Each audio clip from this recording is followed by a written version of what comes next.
একটা গেলে 10টা আসবে, এটা তো সবাই জানে। তবে একজনের প্রতি আসক্ত কয়জনই বা থাকতে পারে? সত্যি কথা বলতে, ভালোবাসার জন্য হাজার মানুষের দরকার হয় না, যদি থাকার মতো একজন থাকে।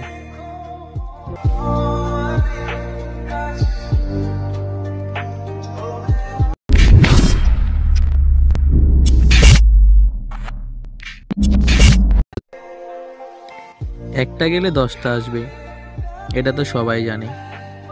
তবে একজনের প্রতি আসক্ত কয়জনই বা থাকতে পারে? সত্যি কথা বলতে, ভালোবাসার জন্য হাজার মানুষের দরকার হয় না, যদি থাকার মতো একজন থাকে।